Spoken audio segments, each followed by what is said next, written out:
നമസ്കാരം. പ്രിയപ്പെട്ട പ്രേക്ഷകർക്ക് സൂപ്പർ പ്രൈം ടൈമിലേക്ക് സ്വാഗതം. രണ്ടാം വട്ടം അധികാരത്തിലെത്തിയ അമേരിക്കൻ പ്രസിഡന്റ് രണ്ട് കാര്യങ്ങൾ നാഴികയ്ക്ക് 40 വട്ടം പറഞ്ഞിരുന്നു. ഒന്ന്, ഞാൻ 7 യുദ്ധങ്ങൾ അവസാനിപ്പിച്ചു. 2, ലോക സമാധാനത്തിന് കാരണക്കാരനായ എനിക്ക് നൊബേൽ സമ്മാനം തരണം. ഇന്ന് ഇറാനിലെ മിനാബിൽ 40 പെൺകുട്ടികൾ 5-6 വയസ്സ് മാത്രമുള്ള പിഞ്ചു കുഞ്ഞുങ്ങൾ മിസൈല് പതിച്ചു മരിച്ചു. എത്ര വേദനിച്ചു കാണും ആ പൊന്നോമനകൾക്ക്, എത്ര പൊള്ളിക്കാണും ആ കുഞ്ഞു ശരീരം. നമ്മുടെ മക്കളെ ഒന്ന് മനസ്സിലോർത്തു നോക്കൂ. ഒരു തരി മണ്ണ് വീണാൽ പൊള്ളില്ലേ നമ്മുടെ നെഞ്ച്? അവരുടെ ചോരയുടെ കാരണക്കാരന് എന്ത് പുരസ്കാരമാണ് ലോകം നൽകേണ്ടത്? ഞാനാണ് യുദ്ധം തുടങ്ങിയതെന്ന് ലോകത്തോട് വിളിച്ചു പറയാൻ പുറത്തുവിട്ട 8 മിനിറ്റ് നീണ്ട വീഡിയോയിൽ ട്രംപ് തന്നെ പറയുന്നുണ്ട്, കഴിഞ്ഞ വർഷം ജൂണിൽ നടത്തിയ ആക്രമണത്തിൽ ഇറാന്റെ എല്ലാ ആണവ കേന്ദ്രങ്ങളും ഒബ്ലിറ്ററേറ്റ് ചെയ്തുവെന്ന്, അതായത് തകർത്ത് തരിപ്പണമാക്കിയെന്ന്. പിന്നെ ആരെ പറ്റിക്കാനാണ് 3 വട്ടം ചർച്ച? ഇന്ന് അമേരിക്കയുടെ കൂട്ടുകക്ഷി ഇസ്രയേൽ പറയുന്നു ഒരാഴ്ചയിലധികമായുള്ള തയ്യാറെടുപ്പാണെന്ന്. അവിടെ ചർച്ച നടക്കുമ്പോൾ ഇവിടെ യുദ്ധക്കോപ്പുകൾ ടാർഗറ്റ് ലൊക്കേഷനിലേക്ക് എത്തിക്കുകയായിരുന്നു. യുദ്ധത്തിലേക്ക് ഗൾഫ് രാജ്യങ്ങളെ വലിച്ചിടാനുള്ള ഡൊണാൾഡ് ട്രംപിന്റെ തന്ത്രം പൂർണ്ണ വിജയം. ഒറ്റയടിക്ക് ഇറാൻ ആക്രമിച്ചത് ബഹ്റൈനിലും ഖത്തറിലും കുവൈറ്റിലുമുള്ള അമേരിക്കയുടെ എയർ ബേസുകളാണ്. അതിൽ അമേരിക്കയുടെ 5ാം കപ്പൽ പടയുടെ ആസ്ഥാനവുമുണ്ട്. ഗൾഫിലെ ഏറ്റവും വലിയ സമൂഹം ഇന്ത്യക്കാരാണ്, 50 ലക്ഷത്തിലധികം. കേരളത്തിലെ ഓരോ വീടുകളെയും ഈ യുദ്ധം ബാധിക്കും. പെട്രോൾ ഡീസൽ വില കൂടും, നമ്മൾ വാങ്ങുന്ന പച്ചക്കറിയുടെ വരെ വില കൂടും. ഈ യുദ്ധത്തിൽ നമ്മൾ ഓരോരുത്തരും നഷ്ടങ്ങളുടെ ഭാഗത്താണ്. സ്വാഗതം. നമുക്കൊപ്പം അതിഥികളായി മാധ്യമപ്രവർത്തക Anjana Shankar, Sharjah Indian Association president Nisar Thalangara, BJP വക്താവ് കേണൽ ഡിന്നി, വിദേശകാര്യ വിദഗ്ധൻ ജോസഫ് ആന്റണി, ബഹ്റൈനിൽ നിന്ന് ശശി വള്ളിൽ, ഇസ്രയേലിൽ നിന്ന് സോളമൻ, അങ്ങനെ അതോടൊപ്പം തന്നെ ഗൾഫ് രാജ്യങ്ങളിൽ നിന്ന് നമ്മുടെ കൂടെ പ്രിയപ്പെട്ട സുഹൃത്തുക്കളും ഓരോ നിമിഷവും പങ്കുചേരും. ആദ്യം അഞ്ജനയിലേക്കാണ്. അഞ്ജന, ഈ 3 രാജ്യങ്ങൾ Iran, America, Israel 2024 October 2025 June 2 വർഷം 2 തവണ യുദ്ധത്തിൽ ഏർപ്പെട്ടതാണ്. പക്ഷേ ഇത്തവണ വ്യത്യസ്തമാണ്. പ്രത്യാക്രമണം നോക്കൂ, ഗൾഫ് രാജ്യങ്ങളിലേക്കാണ്. ഒരേ സമയം, എത്ര വേഗം! നമസ്കാരം, thank you for having me. തീർച്ചയായും ഇപ്പോൾ നമ്മൾ ഇന്ന് അബുദാബിയിലും അതുപോലെ തന്നെ ദുബായിൽ കൺഫേംഡ് റിപ്പോർട്ട്സ് ഇല്ലെങ്കിൽ പോലും ദുബായിലും മിസൈൽ ആക്രമണം ഉണ്ടായി എന്നുള്ള റിപ്പോർട്ടുകൾ കാണുന്നു. ഗൾഫിൽ ഉടനീളം ഇങ്ങനെയുള്ള ഒരു ഇറാനിന്റെ ഡയറക്റ്റ് അറ്റാക്ക് നടക്കുമ്പോൾ ഇതിൽ വാട്ട് ഈസ് ഡിഫറെന്റ് എന്ന് ചോദിച്ചാൽ എന്തുകൊണ്ടാണ് ഇത് വളരെ ഒരു ഡേഞ്ചറസ് ആയിട്ടുള്ള ഒരു എസ്കലേഷൻ ആണ് എന്ന് നമുക്ക് പറയേണ്ടി വരുന്നതിന്റെ കാരണം, മുൻപ് ഇപ്പോൾ നവംബറിൽ 2022 നമ്മൾ കണ്ടിട്ടുള്ളതും ഒരു പ്രോക്സി ലെവലുള്ള അറ്റാക്കുകൾ ഗൾഫ് രാജ്യങ്ങളുടെ മീതെയും അതുപോലെ ഈ US ബേസുകളുടെ നേരെയും എല്ലാം കണ്ടിട്ടുണ്ട്, അല്ലെങ്കിൽ അത്ര ത്രെറ്റുകൾ കേട്ടിട്ടുണ്ട്. പക്ഷെ ഇത് ഒരു നോൺ സ്റ്റേറ്റ് ആക്ടറോ ഒരു പ്രോക്സി ലെവലിലോ ഉള്ള ഒരു അറ്റാക്ക് അല്ല. നമ്മൾ കാണുന്നത് ഒരു ഇറാൻ എന്ന് പറഞ്ഞ ഒരു സ്റ്റേറ്റ് അക്രോസ് ദ ബോർഡർ കടന്ന് മിസൈൽ ലോഞ്ച് ചെയ്തിരിക്കുകയാണ് directly into sovereign territories of Gulf states. അത് ഖത്താർ, ജോർഡൻ, കുവൈറ്റ്, UAE അങ്ങനെ അമേരിക്കയുടെ മിലിറ്ററി ബേസുകളുള്ള എല്ലാ ഗൾഫ് രാജ്യങ്ങളിലേക്കും ഡയറക്റ്റായി ഇറാനിൻ്റെ മിസൈലുകൾ വർഷിച്ചിരിക്കുകയാണ്. ധാരാളം മിസൈലുകൾ ഇന്റർസെപ്റ്റ് ചെയ്തിട്ടുണ്ട്.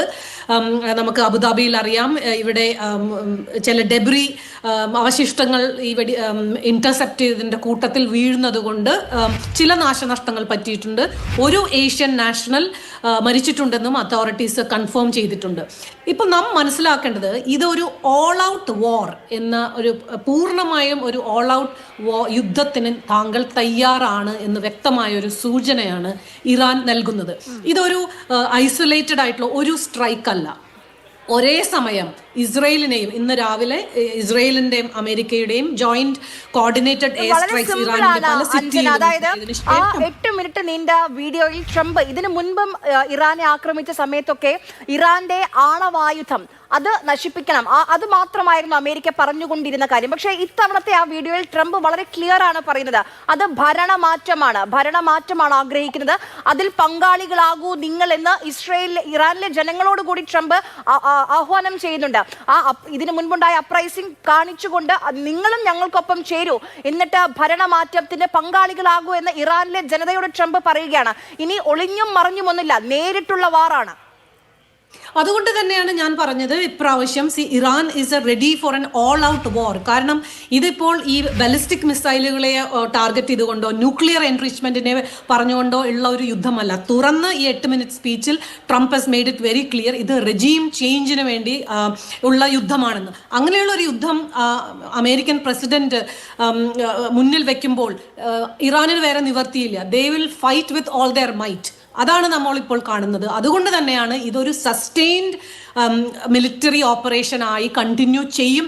ഇപ്പോൾ IRGC വ്യക്തങ്ങൾ പറഞ്ഞിരിക്കുന്നത്, I was just reading a report which said ഈ US ബേസുകൾക്കെതിരെയും ഇസ്രയേലിനുമെതിരെയുള്ള അറ്റാക്കുകൾ തുടർന്നുകൊണ്ടേയിരിക്കും എന്നാണ് ഇറാനിയൻ വ്യക്തങ്ങൾ പറഞ്ഞിട്ടുള്ളത്. So we have to expect a sustained military conflict here which is very dangerous. ഇന്നിപ്പം പലതരത്തിലുള്ള പ്രതികരണങ്ങൾ നമ്മുടെ മുന്നിലേക്ക് വരുന്നുണ്ട്. അതിൽ ഏറ്റവും കൗതുകം റഷ്യയുടെ പ്രതികരണമാണ്. പ്രതീക്ഷിച്ചിരുന്നതാണ്.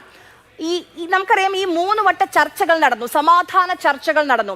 ആ ചർച്ചകൾ ഒരു ഭാഗത്ത് നടക്കുമ്പോൾ ആ ചർച്ചകൾ കഴിഞ്ഞ് ഒമാൻ എന്തു പറഞ്ഞു എന്ന് ലോകം കേട്ടതാണ്. അത് നല്ല പോസിറ്റീവ് റെസ്പോൺസ് ആണ് ഒമാന്റെ ഭാഗത്ത് നിന്ന് കേട്ടത്. 90 ദിവസത്തിനുള്ളിൽ ഒരു കരാറിലേക്ക് എത്താൻ കഴിയും, ഒരു ഡീൽ ഉണ്ടാക്കാൻ കഴിയുമെന്ന് മധ്യസ്ഥത വഹിച്ച രാജ്യം പറഞ്ഞു. എന്നിട്ട് ഒരു ദിവസം, മണിക്കൂറുകൾ കഴിഞ്ഞില്ല, യുദ്ധക്കോപ്പുകൾ, മിസൈലുകൾ. അപ്പോൾ ഇതൊരു പ്രീ പ്ലാൻഡ് അറ്റാക്ക് തന്നെയാണ്. കാരണം ഒരു ദിവസം അല്ലെങ്കിൽ ഇന്ന് തീരുമാനിക്കുകയാണ്, അങ്ങനെ ചെയ്യാൻ കഴിയില്ലല്ലോ, കൃത്യമായ വിന്യാസം വേണം. അപ്പോൾ ഇത് നേരത്തെ തന്നെ അവിടെ ചർച്ച നടക്കുമ്പോൾ ഇവിടെ പ്രീ പ്ലാൻ ചെയ്തിട്ടുണ്ട് എങ്ങനെ എവിടെയൊക്കെ അറ്റാക്ക് ചെയ്യണമെന്ന്. അതെ, നാം മനസ്സിലാക്കേണ്ടത് ഇതിപ്പോ കഴിഞ്ഞ വർഷം ജൂണിൽ നടന്ന ഒരു സെയിം പ്ലേ ബുക്കാണ് ഇപ്പോൾ കണ്ടിന്യൂ ചെയ്തുകൊണ്ടിരിക്കുന്നത്. ഒരു വശത്ത് ഡിപ്ലോമാറ്റിക് ടോക്സ് നടന്നുകൊണ്ടിരിക്കുന്നു. ട്രംപ് തന്നെ കഴിഞ്ഞ ആഴ്ച പലവട്ടം റിപ്പോർട്ടർമാരുടെ ചോദ്യത്തിന് ഉത്തരമായി പറഞ്ഞത്, I prefer a peace deal.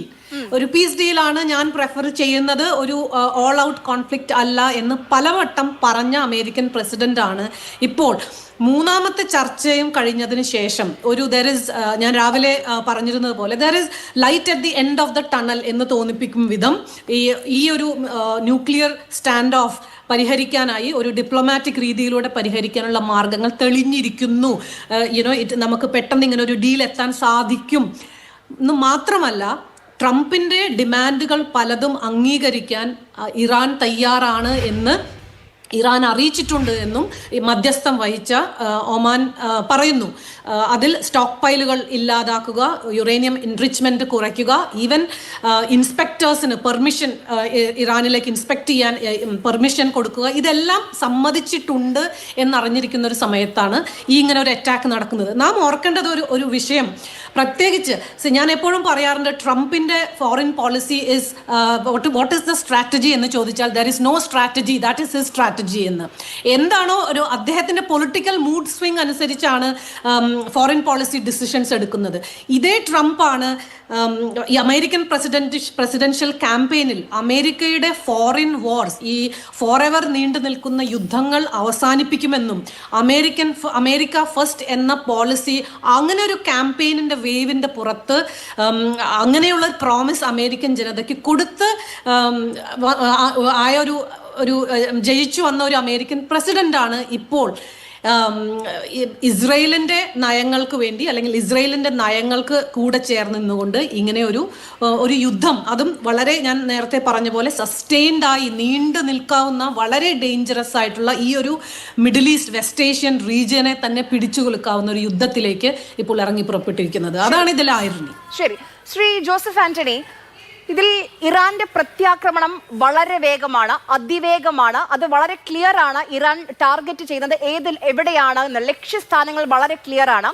അത് ഗൾഫ് രാജ്യങ്ങളാണ്. ആ ഗൾഫ് രാജ്യങ്ങളെയാണ് ടാർഗറ്റ് ചെയ്തിരിക്കുന്നത്. ഇപ്പോൾ ബഹ്റൈനിൽ നോക്കൂ, അവിടെ അമേരിക്കയുടെ 5ാം കപ്പൽപ്പടയുടെ ആസ്ഥാനം, അവിടെയാണ് ലക്ഷ്യം വെച്ചത്. ഖത്തറിലേക്ക് വന്നാൽ അൽ ദുദൈദ്, അവിടെയുള്ള അമേരിക്കയുടെ എയർബേസ് ആണ്. കുവൈറ്റിലേക്ക് വന്നാൽ അരിഫ്ജാൻ ക്യാമ്പ് ഉണ്ട്. UAE വന്നാൽ അൽ ദഫ്ര എയർബേസ് ഉണ്ട്. സൗദി അറേബ്യയിൽ പ്രിൻസ് സുൽത്താൻ എയർബേസ് ഉണ്ട്. അങ്ങനെ അമേരിക്കയുടെ സൈനിക ആസ്ഥാനങ്ങൾ, സൈനിക വിന്യാസം എവിടെയൊക്കെ ഉണ്ടോ അവിടെയൊക്കെ ഇറാൻ, അവിടെ മാത്രമല്ല, ഇതിപ്പോ ജോർദാനിലേക്കും പോകുന്നു, സിറിയയിലേക്കും പോകുന്നു. അപ്പോൾ അമേരിക്കയുടെ സൈനിക വിന്യാസം പശ്ചിമേഷ്യയിൽ എവിടെയൊക്കെ ഉണ്ടോ അവിടെയൊക്കെ ഇറാന്റെ മിസൈലുകൾ പതിക്കുകയാണ്. കാരണം ഈ ഇറാനും ഇറാനും US-ഉം തമ്മിലുള്ള ഈ മീഡിയേഷൻ നടക്കുന്ന സമയത്ത് മുഴുവൻ തന്നെ ഇസ്രായേലിന്റെ ഭാഷ അല്ലെങ്കിൽ ഒരു ഡിപ്ലോമാറ്റിക് പോസ്ചറിങ് നമ്മൾ ശ്രദ്ധിച്ചിരുന്നെങ്കിൽ it is very clear. Netanyahu ഒരു പീസ് ഡീൽ അല്ല ആഗ്രഹിച്ചിരുന്നത്. ഇസ്രായേലിന്റെ it's part of their foreign policy എന്നും ഇപ്പോൾ നിലനിൽക്കുന്ന ഇറാനിയൻ ഗവൺമെന്റിനെ അല്ലെങ്കിൽ ഈ അയത്തുള്ള ഖമേനിയുടെ ഇസ്ലാമിസ്റ്റ് റെജീമിനെ താഴെ ഇറക്കുക എന്നുള്ള ഒരു നയമാണ് ഇസ്രായേൽ എന്നും സ്വീകരിച്ചിട്ടുള്ളത്. ഇപ്പോൾ ഈ കഴിഞ്ഞ വർഷത്തിൽ ജൂണിൽ നടന്ന യുദ്ധത്തിൽ നിന്ന് ഒരു കാര്യം നേതന്യാഹുവിന് വളരെ വ്യക്തമാണ്. ഈ ഒരു ഇറാനിയൻ റെജീം ചേഞ്ച് അല്ലെങ്കിൽ ഇറാനെ ഡയറക്റ്റായി അറ്റാക്ക് ചെയ്യുവാൻ ഇസ്രായേലിനെ കൊണ്ട് അത് ഒറ്റയ്ക്ക് സാധിക്കുകയില്ല. എങ്ങനെയെങ്കിലും അമേരിക്കയെ ഈ യുദ്ധത്തിലേക്ക് വലിച്ചിഴയ്ക്കുക എന്നുള്ളതാണ് ഇസ്രായേലിന്റെ first and foremost. That is what they wanted. Netanyahu അത് വളരെ സക്സസ്ഫുള്ളായി അച്ചീവ് ചെയ്തിരിക്കുന്നു എന്നുള്ളതാണ് ഇസ്രായേലിന്റെ വലിയൊരു വിജയം. കാരണം കഴിഞ്ഞ വർഷം ഉണ്ടായ ഈ 12 ദിവസത്തെ 12-day വാറിൽ ധാരാളം ഈ ബലിസ്റ്റിക് മിസൈൽ വർഷങ്ങൾ ഓവർവെൽം ചെയ്യുകയാണ്. ഈ അയൺ ഡോം എന്ന് പറയുന്ന എയർ ഡിഫൻസ് സിസ്റ്റത്തിനെ വലിയ തോതിൽ ഓവർവെൽം ചെയ്യുകയും പല സിറ്റികളിലും നാശനഷ്ടങ്ങൾ വിതയ്ക്കാനും ഇറാന് സാധിച്ചിട്ടുണ്ട്. അപ്പോൾ ഒരു ഇറാനിയൻ റെജീം ചേഞ്ചിന് വേണ്ടിയുള്ള ഒരു യുദ്ധം ഇസ്രായേൽ തുടങ്ങി ശ്രീ ജോസഫ് ആന്റണി, താങ്കൾക്ക് എന്നെ കേൾക്കാമോ? കേൾക്കാം. ഈ കഴിഞ്ഞ തവണ ജൂലൈയിൽ 12 ദിന യുദ്ധമുണ്ടായിരുന്നു. പക്ഷേ അതിൽ വളരെ പെട്ടെന്ന് തന്നെ ചർച്ചകളിലേക്ക് കടക്കാൻ ഇസ്രായേലിന് സാധിച്ചിരുന്നു. ഇസ്രായേലും ഇറാനും തമ്മിൽ ഒരു വെടിനിർത്തൽ കരാറിലേക്കൊക്കെ വളരെ പെട്ടെന്ന് എത്താൻ കഴിഞ്ഞു. പക്ഷേ ഇത്തവണ അങ്ങനെയല്ല. ഇറാന്റെ ഭാഗത്തു നിന്നും വരുന്ന പ്രതികരണങ്ങൾ കേൾക്കുമ്പോൾ നിങ്ങൾ തുടങ്ങിയത് നിങ്ങൾക്ക് അവസാനിപ്പിക്കാൻ കഴിയില്ല എന്ന് ഇറാൻ പറയുമ്പോൾ ഭരണമാറ്റമാണ് നിങ്ങൾ ആഗ്രഹിക്കുന്നതെങ്കിൽ ഞങ്ങൾ കീഴടങ്ങില്ല എന്നുള്ളതാണ് ഇറാന്റെ മറുപടി. ആര്യ, ഇതിനകത്ത് നമ്മൾ കാണേണ്ട പ്രധാനപ്പെട്ട കാര്യം, ഈ ഒരു യുദ്ധങ്ങളും ഞാൻ തുടങ്ങുകയില്ല, ഞാനൊരു സമാധാന പ്രസിഡന്റാണ് എന്ന് പറഞ്ഞ് അമേരിക്കയിലെ ജനങ്ങൾക്ക്, അതായത് അമേരിക്ക ജനങ്ങൾ അമേരിക്കയുടെ ഈ ആഗോളതലത്തിൽ നടക്കുന്ന യുദ്ധങ്ങളുടെ ഫലമായിട്ട് അമേരിക്കൻ ജനത പൊറുതിമുട്ടിയിരിക്കുന്ന സാഹചര്യത്തിലാണ് ഞാൻ ഇനി ഒരു യുദ്ധവും ഫോറെവർ വാർസ് ഒന്നും നടത്തൂല എന്ന് പറഞ്ഞുകൊണ്ട് അധികാരത്തിൽ വന്നത്. ആ അധികാരത്തിൽ വന്ന വ്യക്തി ചെയ്ത കാര്യം എന്ന് വെച്ചാൽ ഈ ഡിപ്പാർട്ട്മെൻറ്റ് ഓഫ് ഡിഫൻസിൻ്റെ പേര് തന്നെ മാറ്റി ഡിപ്പാർട്ട്മെൻറ്റ് ഓഫ് വാർ എന്നാക്കി. മനസ്സിലല്ലേ? എന്ന് മാത്രമാണോ? ഇവിടെ സൂചിപ്പിക്കപ്പെട്ടതുപോലെ അധികാരത്തിൽ വന്ന് 13 മാസമേ ആയിട്ടുള്ളൂ. ആ 13 മാസത്തിനിടയ്ക്ക് 2 തവണ ഇറാനെ ആക്രമിച്ചു. 7 മാസത്തിനുള്ളിൽ 2ാമത്തെ തവണയാണ് ഇറാനെ ആക്രമിക്കുന്നത്. എന്തിനാണ് ഇറാനെ ആക്രമിച്ചത്? ഇറാനെ ആക്രമിച്ചതിൻ്റെ കാര്യം ഇറാൻ ആണവായുധം ഉണ്ടാക്കാൻ ശ്രമിക്കുന്നു എന്ന് പറഞ്ഞിട്ടാണ്.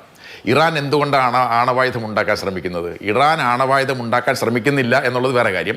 ഇറാൻ ആണവായുധം സമ്പുഷ്ടീകരണം നടത്താൻ ആഗ്രഹിക്കുന്നതിൻ്റെ കാരണം ഇറാൻ്റെ അയൽപക്കത്ത് പശ്ചിമേഷ്യയിൽ അനധികൃതമായി നിയമവിരുദ്ധമായി ആണവായുധം ഉണ്ടാക്കി വെച്ച് കൈവശം രഹസ്യമായി വെച്ചിരിക്കുന്ന ഇസ്രായേൽ എന്ന് പറയുന്ന രാജ്യമുണ്ട്. ആ ആണവായുധം കൈവശം വെച്ചിരിക്കുന്ന രാജ്യം ഉള്ളപ്പോൾ മറ്റ് രാജ്യങ്ങൾക്ക് എന്തുകൊണ്ട് ആണവായുധം ഉണ്ടാക്കിക്കൂടാ? അപ്പോൾ രഹസ്യമായി ആണവായുധം ഉണ്ടാക്കി കൈവശം വെച്ചിരിക്കുന്ന ഇസ്രായേലിനെതിരെ അമേരിക്കയ്ക്ക് ഒരു പരാതിയുമില്ല. എന്നാൽ ഈ ഇസ്രായേലിൻ്റെ കയ്യിൽ ആണവായുധം ഉണ്ട് എന്നുള്ളത് കൊണ്ട് ആണവ സമ്പുഷ്ടീകരണം നടത്തുന്ന ഇറാനെതിരെ പ്രശ്നം. അതവിടെ നിൽക്കട്ടെ. അപ്പം ഇവിടെ എന്താ പ്രശ്നമെന്ന് പറയുന്നത്, ഈ പശ്ചിമേഷ്യയിൽ ഇസ്രായേലിൻ്റെയും അമേരിക്കയുടെയും താല്പര്യങ്ങൾക്ക് വഴങ്ങാത്ത ഒരേ ഒരു രാജ്യം ഇനി അവശേഷിക്കുന്നത് ഇറാനാണ്.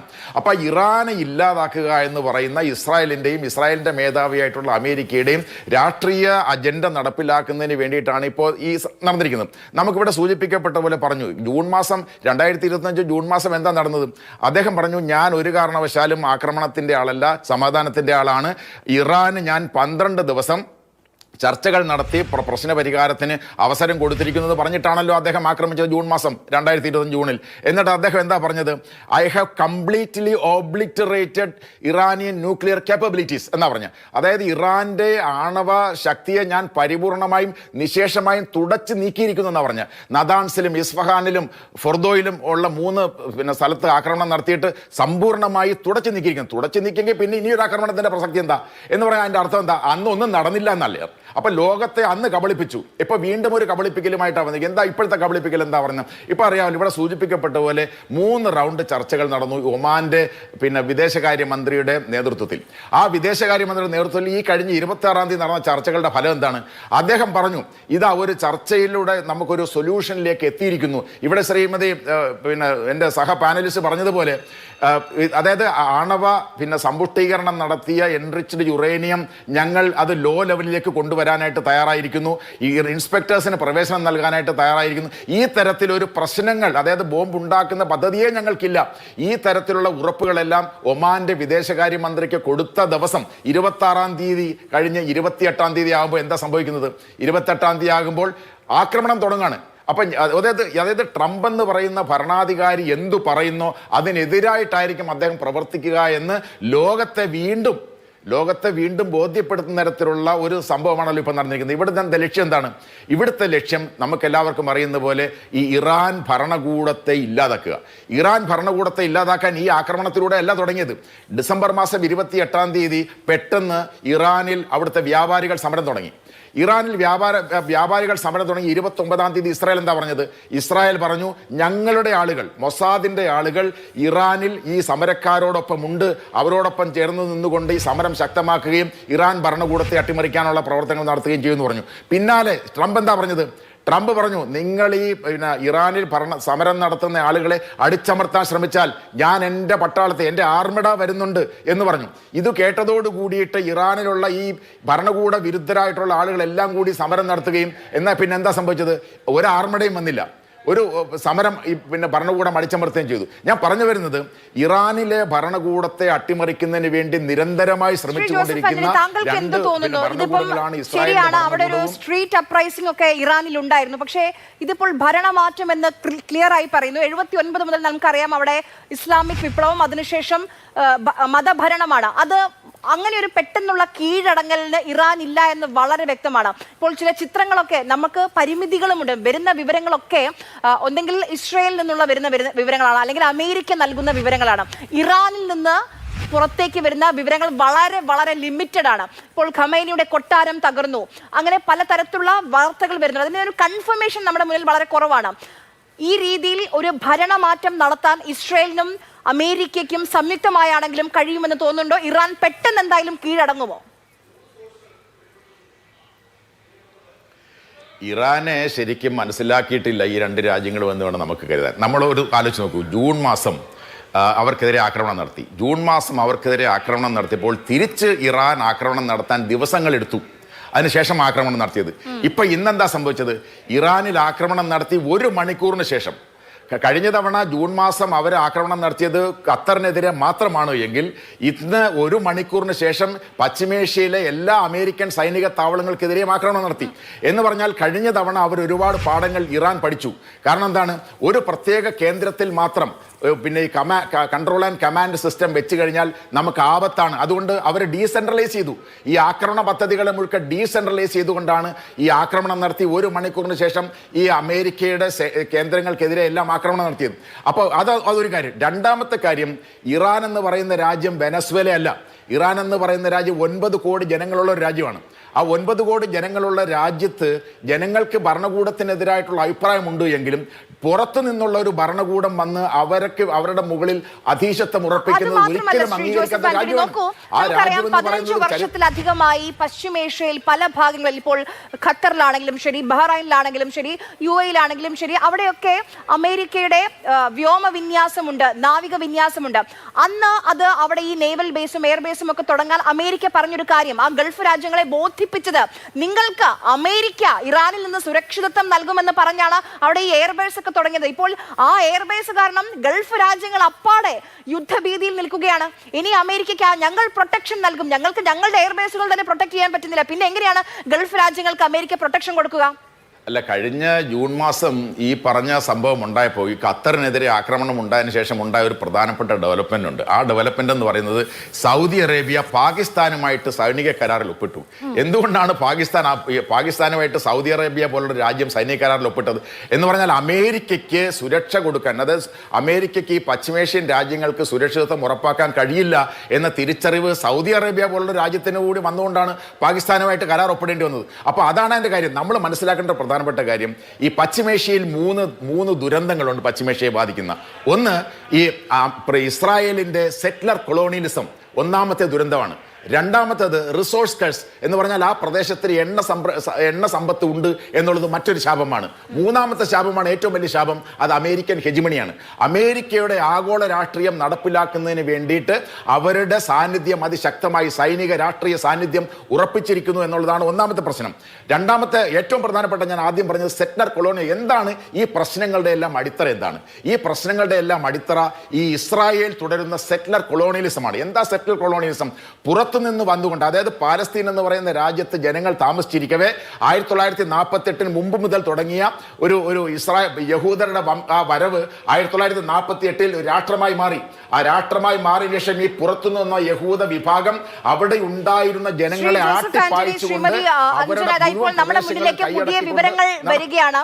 അതായത് ഇറാന് സംബന്ധിച്ച് വലിയ തിരിച്ചടിയാണ്. ഇറാന്റെ പ്രതിരോധ മന്ത്രി ഇസ്രായേൽ അമേരിക്ക സംയുക്ത ആക്രമണത്തിൽ കൊല്ലപ്പെട്ടതായുള്ള വിവരം കൂടി വരുന്നു. അതായത് ഇറാനെ സംബന്ധിച്ച് പ്രതിരോധ മന്ത്രി ഈ സമയത്ത് മുന്നിട്ട് നിൽക്കേണ്ടത്, സൈനിക വിന്യാസങ്ങൾക്കൊക്കെ നേതൃത്വം നൽകേണ്ട വ്യക്തിയാണ് പ്രതിരോധ മന്ത്രി കൊല്ലപ്പെട്ടു ഈ സംയുക്ത ആക്രമണത്തിൽ എന്നുള്ള വിവരം കൂടി വരികയാണ്. അഞ്ജന, അതായത് ഇന്നോ നാളെയോ ചർച്ചകളിലേക്ക് പോലും കടക്കാൻ പറ്റാത്ത സാഹചര്യമാണ്.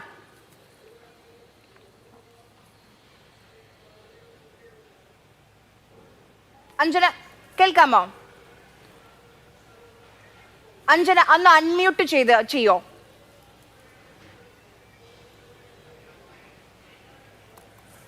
അഞ്ജനെ കേൾക്കാൻ കഴിയുന്നില്ല. അഞ്ജന മ്യൂട്ട് ചെയ്തിട്ടുണ്ട്. സോറി, ഞാൻ പറഞ്ഞു വന്നത്, എനിക്കൊരു 10 മിനിറ്റ് കൂടി ഈ ചർച്ചയിൽ ഇരിക്കാൻ നിർവാഹമുള്ളൂ. I will tell you quickly. ഈ ട്രംപിന്റെ സ്പീച്ചിൽ നിന്ന് നാം മനസ്സിലാക്കുന്നത് ഈ റെജീം ചേഞ്ചിന് വേണ്ടിയുള്ള ഒരു ഡയറക്റ്റ് കോൺഫ്രണ്ടേഷൻ ആകുമ്പോൾ ഇന്ന് നടന്നിട്ടുള്ള എയർ സ്ട്രൈക്കുകളിലും അറ്റാക്കിന്റെയും ഒരു പാറ്റേൺ എടുത്ത് നോക്കിയാൽ നമുക്ക് മനസ്സിലാവും. ഇത് ടോപ്പ് ലീഡർഷിപ്പിനെ ടാർഗറ്റ് ചെയ്തുകൊണ്ടാണ്. സുപ്രീം ലീഡർ അയത്തുള്ള കൊമേനി അടക്കമുള്ള, ഇപ്പൊ ഇതുപോലെ ഇതൊരു അൺകൺഫേംഡ് റിപ്പോർട്ടാണ്. എനിക്ക് അറിഞ്ഞൂടെ whether there is an official confirmation ഏതൊക്കെ ഉയർന്ന ലീഡർഷിപ്പ് പൊസിഷനുള്ള ഇറാനിയൻ റെജീമിലുള്ള ആളുകളെ ടാർഗറ്റ് ചെയ്തുകൊണ്ടുള്ള അറ്റാക്ക്, അതിൽ ആരൊക്കെ കൊല്ലപ്പെട്ടു എന്നുള്ളത് നമുക്ക് വ്യക്തമല്ല. പക്ഷേ ഒരു കാര്യം നാം ഈ ഒരു കോണ്ടെക്സ്റ്റിൽ എൻ്റെ കൊളീഗ് ഇവിടെ മെൻഷൻ ചെയ്യുകയുണ്ടായി. So I won't to add that point. ട്രംപിന്റെ സ്പീച്ചിൽ ഇന്ന് ട്രംപ് ഇറാനിയൻ ജനതയോട് ഇതാണ് നിങ്ങളുടെ chance, you have to protest against, അല്ലെങ്കിൽ നിങ്ങളുടെ ഇൻസ്റ്റിറ്റ്യൂഷൻസിനെ പിടിച്ചടക്കുക എന്നൊക്കെ ഈ യുദ്ധം പറയുമ്പോഴും ഇപ്പൊ ഇന്ന് വരെ ഇറാനിൽ നിന്ന് വരുന്ന ഒരു റിപ്പോർട്ടിലോ അതോ ഞാൻ സംസാരിച്ച വ്യക്തികളിൽ നിന്നോ മനസ്സിലായത് ഇതുവരെ ഒരു പബ്ലിക് അപ്രൈസിംഗ് ഇതുവരെ ഇറാനിൽ ഉണ്ടായിട്ടില്ല. ഇനിയുള്ള ദിവസങ്ങളിൽ നമുക്കറിയില്ല യുദ്ധം നീണ്ടുപോകുമ്പോൾ. പക്ഷേ വലിയ തോതിലുള്ള പ്രൊട്ടസ്റ്റുകൾ മുഴുവൻ ഇറാനിൽ നടന്നിരുന്ന സമയത്ത് there was a clear sign that ഒരു വിഭാഗം ജനത തീർച്ചയായും ഈ റെജീം ചേഞ്ചിന് വേണ്ടി ആഗ്രഹിക്കുന്നവരുണ്ട്. അപ്പോൾ ഈ ഒരു യുദ്ധം തുടർന്ന് കൊണ്ടുപോകുന്ന ദിവസങ്ങളിൽ എങ്ങനെയാണ് ഈ പ്രൊട്ടസ്റ്റിന്റെ മുന്നിൽ നിന്നുള്ള പല ആളുകളെയും വളരെ ക്രൂരമായി തന്നെ ഈ ഇറാനിയൻ റെജീം വധിച്ചു കളഞ്ഞിരിക്കുന്നു എന്ന് നമുക്കറിയാം. നമുക്ക് എക്സാക്ട് നമ്പേഴ്സ് അറിയില്ലെങ്കിൽ പോലും there was a brutal crackdown of the protest. അപ്പം അതുകൊണ്ട് ജനം ഈ ട്രംപിന്റെ സ്പീച്ചിന് പ്രതികരിക്കുമോ, അതുപോലെ റസാ പെഹ്ലാവി ആളുകളെ പിന്നെ വീണ്ടും പ്രചോദനം കൊടുത്ത് സ്ട്രീറ്റിൽ ഇറക്കുമോ എന്നുള്ളതാണ് നമുക്കറിയാത്തൊരു കാര്യം. എങ്ങനെ വന്നാലും പുറത്തു നിന്നുള്ള ഒരു ത്രെറ്റ് റെജീമിന് ഉണ്ട് എന്ന് മനസ്സിലാക്കുമ്പോൾ there is A general tendency അവിടെയുള്ള ജനതയ്ക്ക്, ഈവൻ ഇറാനിയൻ റെജീമിൻ്റെയോ അല്ലെങ്കിൽ അവരുടെ പല പോളിസികൾക്കും എതിരെ നിൽക്കുന്ന സാധാരണ ജനങ്ങൾ പോലും പുറമേ നിന്നുള്ള ഒരു ത്രെറ്റ് വരുമ്പോൾ ഒരു നാഷണൽ യൂണിറ്റിയുടെ പുറത്ത് ഒന്ന് ചേർന്ന് അല്ലെങ്കിൽ ഒരു യൂണിറ്റി പ്രകടിപ്പിക്കാനുള്ള സാധ്യതകളുണ്ട്. അതുപോലെ തന്നെ ഇറാനിയൻ റെജീമിന്റെ കാര്യത്തിൽ ഈ കഴിഞ്ഞ 3 ആഴ്ചകളിൽ ഇറാന് ഇപ്രാവശ്യം വളരെയധികം പ്രിപ്പയർ ചെയ്യാനുള്ള ഒരു സസ്റ്റെയിൻഡ് മിലിറ്ററി ക്യാമ്പയിൻ പ്രിപ്പറേഷൻ നടത്താനുള്ള ഒരു അവസരം ലഭിച്ചിട്ടുണ്ട്. നമ്മൾ കണ്ടതാണ് സ്ട്രെയ്റ്റ് ഓഫ് ഹോർമുസിൽ വരെ നേവൽ എക്സസൈസ് നടത്തിക്കൊണ്ട് താങ്കൾക്ക് വളരെ ക്രിട്ടിക്കൽ ആയിട്ടുള്ള ഈ ഒരു ഓയിൽ ട്രേഡ് ചോക്ക് പോയിന്റ് നമുക്ക് അവർക്ക് ബ്ലോക്ക് ചെയ്യാൻ സാധിക്കും എന്ന് ഇറാൻ സ്ഥാപിച്ചിട്ടുള്ളതാണ്. സോ ഈ ഒരു യുദ്ധത്തിൻ്റെ ഒരു സ്പിൽ ഓവർ ഗൾഫ് രാജ്യങ്ങളിൽ നിന്ന് മാത്രമല്ല, ഒരു ഗ്ലോബൽ ഓയിൽ അല്ലെങ്കിൽ ഗ്ലോബൽ ട്രേഡിനെ മുഴുവനും ബാധിക്കുന്ന ഒന്നാണ്. ഗൾഫ് രാജ്യങ്ങളെ ഇറാൻ നേരിട്ട് ആക്രമിച്ചുകൊണ്ട് it's a double edged sword എന്നാണ് ഞാൻ പറയുക. കാരണം താങ്കൾ ഇപ്പോൾ പറയുകയുണ്ടായി ഇറാൻ ഈ അമേരിക്കൻ ബേസുകൾ ഇവിടെ ഉണ്ടാക്കിയിട്ട് ഇതിനെ ഇറാൻ ഡയറക്റ്റ് ആയിട്ട് അറ്റാക്ക് ചെയ്തതുകൊണ്ട് ഇനി how can US ensure safety? പക്ഷെ വലിയൊരു ചോദ്യം നിലനിൽക്കുന്നത് ഇപ്പോൾ ഈ ഗൾഫ് രാജ്യങ്ങളിൽ പ്രത്യേകിച്ച് UAE, സൗദി അറേബ്യ ഒക്കെ എടുത്തു നോക്കുകയാണെങ്കിൽ കഴിഞ്ഞ കുറേ മാസങ്ങളായി ഇറാനുമായിട്ടുള്ള ബന്ധം കൂടുതൽ നോർമലൈസ് ചെയ്യുകയും കൂടുതൽ അടുത്തൊരു ബന്ധം സ്ഥാപിക്കാനും ഇവർ തമ്മിലുള്ള പ്രശ്നങ്ങൾ പറഞ്ഞു തീർത്ത് ഒരു സമാധാനത്തിന്റെ വഴിയിലേക്ക് നീങ്ങിക്കൊണ്ടിരിക്കുന്ന ഒരു ചേഞ്ച് ഓഫ് പോളിസിയാണ് നമ്മൾ കണ്ടിട്ടുള്ളത്. ഇതേ ഗൾഫ് രാജ്യങ്ങൾ ഇപ്പോൾ ഖത്തർ ആണെങ്കിലും ഒമാൻ ആണെങ്കിലും UAE ആണെങ്കിലും സൗദി ആണെങ്കിലും എല്ലാം ഇങ്ങനെ ഒരു ഇസ്രയേലിൻ്റെയോ അമേരിക്കയുടെയോ ഒരു ഡയറക്റ്റ് അറ്റാക്ക് ഇറാന് നേരെ നടക്കുമ്പോൾ ഒരു ഡിപ്ലോമാറ്റിക് പ്രഷർ അവരുടെ മേത്ത് ചെലുത്താൻ കഴിയുന്ന രാജ്യങ്ങളായിരുന്നു ഈ ഗൾഫ് രാജ്യങ്ങൾ. ഇപ്പോൾ ഒമാൻ തന്നെയാണ് മീഡിയേഷൻ വഹിച്ചത്. അതുപോലെ സൗദി അറേബ്യ ആണെങ്കിലും ഖത്തർ ആണെങ്കിലും എല്ലാം ഒരു മീഡിയേഷനുള്ള റോളിന് സാധ്യതയുള്ള ഗൾഫ് രാജ്യങ്ങളാണ്. ഇപ്പോൾ ഇറാൻ ഈ അമേരിക്കൻ ബേസുകളെയാണ് അറ്റാക്ക് ചെയ്തത് ഉണ്ട് എങ്കിലും it is a sovereign it's a violation or attack on the sovereign territory of Gulf states. അപ്പോൾ ആ നിലയ്ക്ക് ആ ഒരു ഓപ്ഷനാണ് ഇറാൻ ഇല്ലാതാക്കിയത്. So Iran also it's a double edge sword. American ബേസുകളെ അറ്റാക്ക് ചെയ്യുന്നതോട് കൂടി എന്തെല്ലാം ഡിപ്ലോമാറ്റിക് ഓപ്ഷൻസ് അല്ലെങ്കിൽ ഡിപ്ലോമാറ്റിക് പ്രഷർ ഈ ഗൾഫ് രാജ്യങ്ങൾക്ക് ചെലുത്താമോ, ഇനി അവർ അത് ചെലുത്തില്ല. Because they came directly under fire from Iran.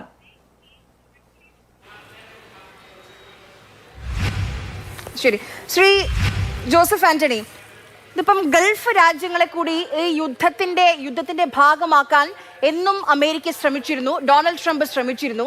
അതിപ്പോൾ വിജയകരമായി പൂർത്തിയാക്കിയിട്ടുണ്ട്. കാരണം ഇറാന്റെ ആക്രമണങ്ങളെല്ലാം ഗൾഫ് രാജ്യങ്ങളിലേക്കാണ്. ഇന്ത്യക്കാരെ സംബന്ധിച്ച് വലിയ ആശങ്കയുണ്ട്. ഇപ്പൊ യുക്രൈനിലൊക്കെ പോലെ നടത്തിയതുപോലെ ഒരു ഇവാക്യുവേഷൻ എത്രത്തോളം സാധ്യമാണെന്ന് പോലും നമുക്കറിയില്ല. സാധ്യമല്ല എന്ന് തന്നെയാണ് മനസ്സിലാക്കാൻ. കാരണം ഇറാഖിലോ യമനിലോ യുക്രൈനിലോ കാണുന്ന പോലെയുള്ള തരത്തിലുള്ള ഒരു എക്സ്പാട്രിയേറ്റ് പോപ്പുലേഷൻ അല്ലല്ലോ ഗൾഫ് കൺട്രീസിലുള്ളത്. ഇപ്പം UAE തന്നെ എടുത്തു നോക്കുകയാണെങ്കിൽ 3 മില്യണിനടുത്ത് വരുന്ന ഇന്ത്യക്കാരാണ് ഇവിടെയുള്ളത്. നമുക്കിവിടെ വലിയ ഇന്ത്യൻ ബിസിനസ് ഹൗസുകൾ, കോർപ്പറേറ്റുകൾ, അപ്പോൾ ഇക്കണോമിക്കൽ ധാരാളം ഇൻവെസ്റ്റ്മെന്റ് ഇൻട്രസ്റ്റുകൾ നമുക്കുണ്ട്.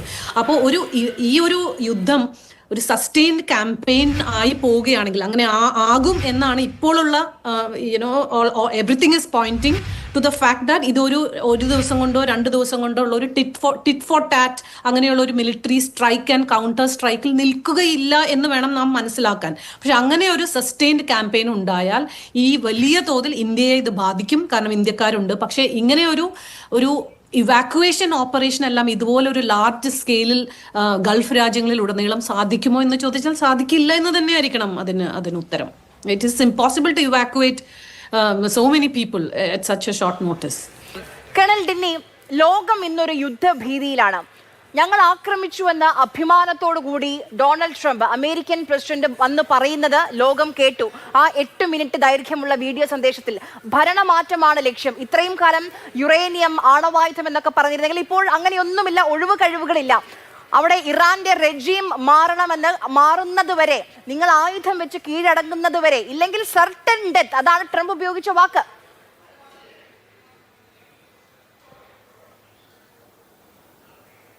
ഹലോ, കേൾക്കുന്നുണ്ടോ മാഡം? ഹലോ, കേൾക്കാം, പറഞ്ഞോളൂ. ഹലോ, കേൾക്കാം, പറഞ്ഞോളൂ. തീർച്ചയായിട്ടും നോക്കൂ, ഈ ഒരു അറ്റാക്ക് ഇപ്പം ഇന്ന് നടന്നൊരു അറ്റാക്ക് അത് വളരെ നമ്മൾ മനസ്സിലാക്കേണ്ട ഒരു പ്രീ പ്ലാൻഡ് ആയിട്ടുള്ള ഒരു അറ്റാക്ക് തന്നെയാണ്. അല്ലാതെ ഒരു സ്പോണ്ടേനിയസ് ആയിട്ട് അല്ലെങ്കിൽ ഓക്കെ നമുക്ക് ഇപ്പോൾ ഇന്ന് അങ്ങ് ചെയ്യാം എന്നുള്ള രീതിയിലല്ല, ഒരു പ്രീ പ്ലാൻഡ് ആണ്. അതേസമയം തന്നെ ടോക്സ് ഒമാനിൽ നടന്നുകൊണ്ടിരിക്കുകയായിരുന്നു. JD വാൻസിന്റെ ഒക്കെ ഒരു ലീഡർഷിപ്പിൽ ഒരു ടോക്സ് നടക്കുന്ന സമയത്ത് ആ ടോക്സ് നല്ല രീതിയിൽ മുന്നോട്ട് പോകുന്നു എന്നുള്ള റിപ്പോർട്ട്സ് ആയിരുന്നു പുറത്തു വന്നത്. ആ സമയത്ത് ഇങ്ങനെ ഒരു അറ്റാക്ക് ചെയ്യണമെങ്കിൽ തീർച്ചയായിട്ടും US ഭാഗത്ത് നിന്ന് അതൊരു പ്രീ പ്ലാൻഡ് ആയിട്ടുള്ള ഒരു അറ്റാക്ക് തന്നെയായിരുന്നു. ഇസ്രയേലിന്റെ ഭാഗത്ത് നിന്ന് പ്രീ പ്ലാൻഡ് ആയിട്ട് അറ്റാക്ക് ആയിരുന്നു. അത് ഒരു ദിവസം കൊണ്ട് മാത്രമല്ല, കാരണം അതിന്റെ ഈ ഒരു അറ്റാക്ക് നടത്താൻ വേണ്ടിയുള്ള ലോജിസ്റ്റിക്സ് മറ്റു കാര്യങ്ങളൊക്കെ അവർ എല്ലാം പ്ലേസ് ചെയ്തിട്ട് മാത്രമാണ് അവർ മുന്നോട്ട് പോയത്. അതേസമയം നേരെ മറിച്ച് ഈവൻ ഇറാൻ, ഞാൻ മനസ്സിലാക്കുന്ന ഇറാന്റെ റിയാക്ഷൻ കണ്ടപ്പം എനിക്ക് തോന്നുന്നു ഇറാനും ഇതിനുവേണ്ടി പ്രിപ്പയർഡ് ആയിരുന്നു. കാരണം ഇറാന്റെ ഭാഗത്ത് നിന്നും അവരൊരു തയ്യാറെടുപ്പ് എടുത്തിരുന്നു. ഇതിനു മുൻപ് നടന്നിട്ടുള്ള കഴിഞ്ഞ വർഷമൊക്കെ ഇസ്രയേലും US കൊണ്ട് നടത്തിയ അക്രമം, ഇങ്ങനത്തെ ഒരു അറ്റാക്ക് നടത്തിയ സമയത്ത് രാത്രിയാണ് നടന്നത്. അതിന്റെ ഒരു കൗണ്ടർ അറ്റാക്ക് എന്നുള്ള നിലയിൽ ഇറാൻ കുറച്ചും കൂടെ സമയമൊക്കെ എടുത്തിട്ടായിരുന്നു ചെയ്തത്. പക്ഷേ ഈ ഒരു അറ്റാക്ക് നടന്ന് ഇമ്മീഡിയറ്റ് ആയിട്ട് അവരൊരു റിയാക്ഷൻ ഉണ്ടായിരുന്നു. അതിന്റെ അർത്ഥം അവർ ഓൾറെഡി ഇതിനൊരു ഒരു എന്താ പറഞ്ഞ ഒരു വാർ ഗെയിമിംഗ് എന്ന് പറയുന്ന പോലെ അത് ചെയ്ത് വെച്ചിട്ടുണ്ടായിരുന്നു. അതായത് US നമ്മളെ അറ്റാക്ക് ചെയ്യുകയാണെങ്കിൽ നമ്മൾ ഈ ഇന്ന കാര്യങ്ങൾ ചെയ്യും എന്നുള്ളത്. അതൊന്ന്. രണ്ടാമതായിട്ട് അവരുടെ സ്കെയിൽ ഓഫ് ആ റിയാക്ഷൻ. കഴിഞ്ഞ പ്രാവശ്യം അവർ അറ്റാക്ക് ചെയ്തപ്പോൾ ഖത്തർ എയർബേസിൽ അവർ അറ്റാക്ക് ചെയ്തത് US എയർബേസിൽ. പക്ഷേ ഇപ്രാവശ്യം അവർ മിഡിൽ ഈസ്റ്റിലെ പല രാജ്യങ്ങളിൽ US എയർബേസ് ആണ് അവർ ടാർഗറ്റ് ചെയ്തിരുന്നെങ്കിലും പക്ഷേ പല സിവിലിയൻ ടാർഗറ്റിലേക്ക് ഏരിയയിലേക്കുള്ള രീതിയിലേക്കുള്ള ആ ബോംബ് മിസൈൽസ് ഒക്കെ പോയിട്ടുള്ള റിപ്പോർട്ട്സ് ആണ് ഇപ്പം വരുന്നത്. അപ്പൊ അങ്ങനെ നോക്കുമ്പോൾ തീർച്ചയായിട്ടും ഇറാന്റെ ഭാഗത്ത് നിന്നും അവരും ഒരു രീതിയിലുള്ള വിട്ടുവീഴ്ചയ്ക്കോ അല്ലെങ്കിൽ ഒരു രീതിയിലുള്ള ഒരു പിന്നോട്ട് പോകുന്നുള്ള രീതിയല്ല നമ്മൾ കാണുന്നത്. അപ്പൊ രണ്ട് ഭാഗത്തും എനിക്കൊന്ന് ഇത് തുടങ്ങിയത് ഡെഫിനറ്റ്ലി ഇനിഷ്യേറ്റീവ് എടുത്തേക്കുന്നത് US ഇസ്രയേലും ആണെങ്കിലും ഇറാനും ഇതിന് ഒരു എന്തെങ്കിലും ഒരു സമാധാനത്തിലേക്കുള്ള പോകണമല്ല, അവർ അവരുടെ നോക്കൂ, ഈ സമാധാന ചർച്ചകളുമായി പൂർണ്ണമായും സഹകരിച്ചു ഇറാൻ. ഒമാൻ എന്താണ് പറഞ്ഞത്? വേണമെങ്കിൽ 90 ദിവസത്തിനുള്ളിൽ ഒരു കരാറിലേക്ക് എത്താൻ കഴിയും. ആ രീതിയിലുള്ള പോസിറ്റീവ് ആയിട്ടുള്ള ടോക്സ് ആണ് നടന്നത്. 3 വട്ട ചർച്ചയും കഴിഞ്ഞ് മധ്യസ്ഥത വഹിച്ച രാജ്യം പറഞ്ഞ വാക്കുകളാണത്. അപ്പോൾ വലിയ പ്രതീക്ഷയുണ്ടായിരുന്നു. ദാ വെളിച്ചം പരക്കാൻ പോവുകയാണ്. ഇനി യുദ്ധഭീതി ഉണ്ടാകില്ല, ചർച്ചകൾ വളരെ പോസിറ്റീവായി മുന്നോട്ട് പോകുന്നു എന്നുള്ള വാക്കുകളല്ലേ വന്നത്?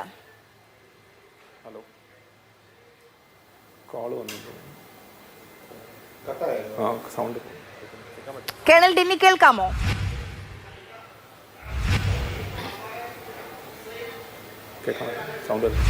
ഞാൻ താങ്കളിലേക്ക് മടങ്ങി വരാം. ശ്രീ ജോസഫ് ആന്റണി, താങ്കൾക്ക് എന്നെ കേൾക്കാമോ?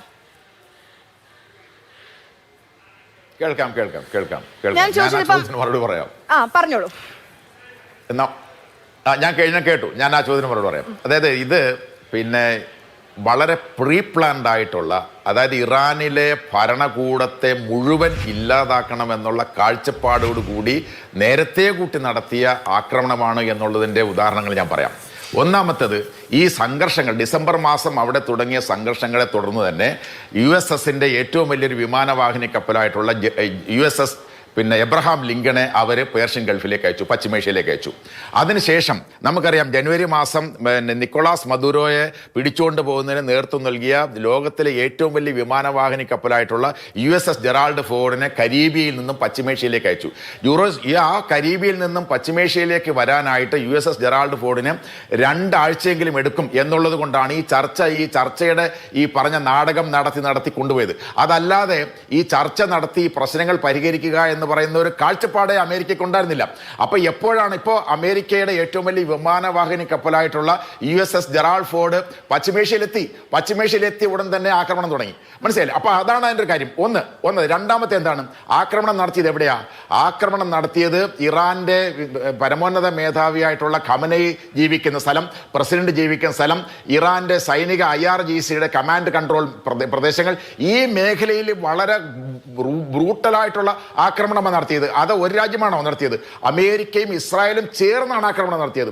എപ്പിക് ഫ്യൂറി എന്ന് പറഞ്ഞ പേരിട്ടുകൊണ്ട് 2 കൂട്ടരും പ്ലാൻ ചെയ്ത് നടത്തി. അപ്പോൾ ഈ ചർച്ച എന്ന് പറയുന്നത് ഇതുവരെ നടന്ന പ്രഹസനമാണ് എന്നുള്ളതിനകത്ത് യാതൊരു സംശയമില്ല.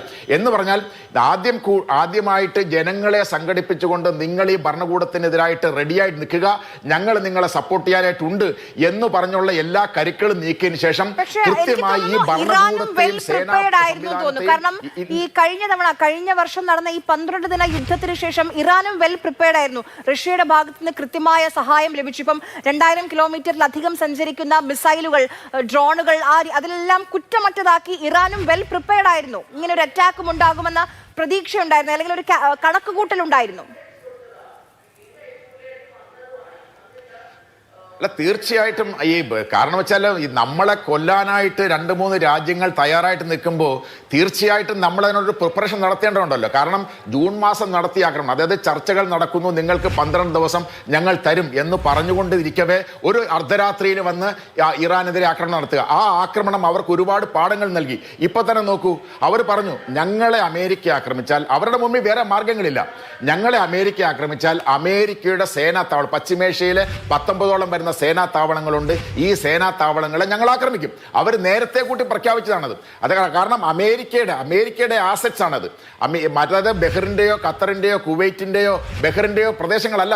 ടെക്നിക്കലി പറഞ്ഞാൽ അത് അമേരിക്കയുടെ ആസറ്റ്സ് ആണ്. അമേരിക്ക ആക്രമിക്കുന്ന പോലെയാണ്. അതവർ കൃത്യമായി പറഞ്ഞു കഴിഞ്ഞു. അതുകൊണ്ടാണ് അവർ അതിനെ ആക്രമിച്ചത്. എന്തുകൊണ്ടാണ് ആക്രമിച്ചത്? അവർക്ക് തിരിച്ചടി കൊടുക്കാതിരിക്കാൻ ആ ഭരണകൂടത്തിന് പറ്റില്ല. കാരണം എന്താണ്? ആ ഭരണകൂടത്തെ ഇല്ലാതാക്കാൻ. ഇപ്പൊ പ്രതിരോധ മന്ത്രി കൊല്ലപ്പെട്ടു എന്നാ പറയുന്നത്. അതായത് ഖമനിയെ കൊല്ലുക, പ്രസിഡന്റിനെ കൊല്ലുക, ഈ സേനാ പ്രതിരോധ മേധാവികളെ മുഴുവൻ കൊല്ലുക, ഇന്ന കമ്മ്യൂണിക്കേഷൻ സംവിധാനം മുഴുവൻ തകർക്കുക, പോലീസ് സംവിധാനം മുഴുവൻ തകർക്കുക, അങ്ങനെ ഭരണകൂടത്തിന്റെ എല്ലാ സംവിധാനങ്ങളെയും തകർത്ത് ഈ ജനങ്ങൾക്ക് ഈ ഭരണകൂടം ഏറ്റെടുക്കുന്നതിന് വേണ്ടിയിട്ടുള്ള സംവിധാനം ഉണ്ടാക്കുക എന്ന് പറയുന്ന അജണ്ടയാണ്. അതുകൊണ്ടാണ് അദ്ദേഹം വളരെ കൃത്യമായി പറഞ്ഞല്ലോ, ഞങ്ങൾ നിങ്ങളോടൊപ്പം ഉണ്ട്. സാധാരണഗതിയിൽ അമേരിക്ക പ്രസിഡന്റ് പറയുന്നത്, ഇതിന് മുമ്പുള്ള ഒരു അമേരിക്കൻ പ്രസിഡന്റും ഈ അമേരിക്കക്കാർക്ക് വേണ്ടി ഇതൊന്നും ചെയ്തിട്ടില്ല എന്ന് പറയുന്ന പ്രസിഡന്റ് ഇന്ന് പറഞ്ഞ എന്താണ്? ഇതിനു മുമ്പ് ഒരു അമേരിക്കൻ പ്രസിഡന്റ് ഇറാൻകാർക്ക് വേണ്ടി ഇതൊന്നും ചെയ്തിട്ടില്ല, ഞാനിതാ നിങ്ങൾക്ക് ഇറാൻ എന്ന് പറയുന്ന രാഷ്ട്രത്തെ ഇങ്ങനെ തരാൻ പോവാണ്. അതുകൊണ്ട് എല്ലാ ഭരണകൂട സംവിധാനങ്ങളെയും തച്ചു തകർത്തുകൊണ്ട് ഇറാനിലെ ജനത നിങ്ങൾ ഭരണകൂടത്തിനെതിരായിട്ട് ഉയർന്നു വരൂ, അത് അങ്ങനെ പറഞ്ഞുകൊണ്ടുള്ള ഒരു ആക്രമണം നടത്തിയത്. ആ ആക്രമണം നടക്കുമ്പോൾ സ്വാഭാവികമായിട്ടും നമുക്ക് മനസ്സിലാക്കാൻ കഴിയുന്നത്, കൃത്യമായ വിവരമൊന്നും ഇല്ലെങ്കിലും ഖമനിക്ക് എന്ത് സംഭവിച്ചെന്നോ പെസഷ്കിയാൻ എന്ത് സംഭവിച്ചെന്നോ ഒന്നും നമുക്ക് വിവരമില്ലെങ്കിലും കുറെ ഡാമേജ് എന്തായാലും സംഭവിച്ചിട്ടുണ്ടാകും എന്നുള്ള അതുകൊണ്ട് കൂടിയിട്ടാവണം, അങ്ങനെ ഒരു ഡാമേജിന്റെ തീവ്രത വലുതായത് കൊണ്ടാവണം തീർച്ചയായിട്ടും ഉടൻ തന്നെ ആക്രമണം ഈ അമേരിക്കക്കെതിരായിട്ട് നടത്താനായിട്ട് ഇറാൻ തയ്യാറായത്. അപ്പൊ സ്വാഭാവികമായിട്ട് നമ്മൾ കാണേണ്ട കാര്യം, ഈ ആക്രമണത്തെ നേരിടാനുള്ള എല്ലാ തയ്യാറെടുപ്പുകളും അവർ നടത്തിയിരുന്നു. അതോടൊപ്പം തന്നെ നമ്മൾ മനസ്സിലാക്കേണ്ട കാര്യം, സമാധാനത്തിന്റെ പാതയിലൂടെ പോകാൻ പരമാവധി വിട്ടുവീഴ്ച ഇറാൻ നടത്തിയിരുന്നു. താങ്കൾക്ക് കേൾക്കാമോ ഞാൻ പറയുന്നത്? കേൾക്കുന്നുണ്ട് മാഡം. നേരത്തെ താങ്കൾ പറഞ്ഞു ഇപ്പോൾ ഇറാനും പിന്നോട്ട് പോകുന്നില്ല, മുന്നോട്ടാണെന്ന്. ഇറാന് മുന്നോട്ടല്ലാതെ പോകാൻ പറ്റാത്തൊരു സാഹചര്യത്തിലേക്ക് അമേരിക്കയിലും ഇസ്രയേലും കൊണ്ടെത്തിച്ചില്ലേ? നോക്കൂ, സമാധാന ചർച്ചകളുമായി എല്ലാ രീതിയിലും സഹകരിച്ചു. ആ ചർച്ചകൾക്ക് മധ്യസ്ഥത വഹിച്ച ഒമാൻ എന്തു പറഞ്ഞു? വളരെ പോസിറ്റീവായിട്ടാണ് ഡയലോഗ്സ് മുന്നോട്ട് പോയത്. 90 ദിവസത്തിനുള്ളിൽ ഒരു സമാധാന കരാറിലേക്ക് എത്താൻ കഴിയുമെന്ന് ഒമാൻ പറഞ്ഞു. പക്ഷേ മണിക്കൂറുകൾ പിന്നിട്ടില്ല. അപ്പോൾ ഇനിയും സമാധാനവുമായി ഇറാൻ സഹകരിച്ചില്ല എന്നുള്ളൊരു വാദത്തിന് എന്തെങ്കിലും ഒരു അർത്ഥമുണ്ടോ? ഇല്ല, നമ്മൾ അങ്ങനെ ഒരിക്കലും വാദിക്കുന്നില്ലല്ലോ. ഇറാന് നാച്ചുറലി ഒരു സ്വതന്ത്രമായിട്ടുള്ള ഒരു രാജ്യത്തിനെ അറ്റാക്ക് ചെയ്താൽ തീർച്ചയായിട്ടും അവർ തിരിച്ചടിക്കും.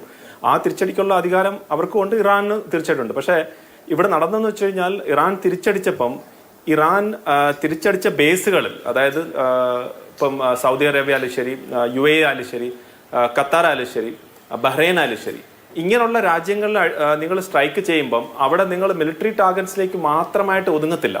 ഇപ്പം ഒരു മിസൈലിനെ ഇന്റർസെപ്റ്റ് ചെയ്ത് ആ ഇന്റർസെപ്റ്റ് ചെയ്ത സാധനം വന്ന് താഴെ വീണാലും അവിടെ ചിലപ്പോൾ സിവിലിയൻസിന് കാഷ്വാലിറ്റീസ് ഉണ്ടാവാം.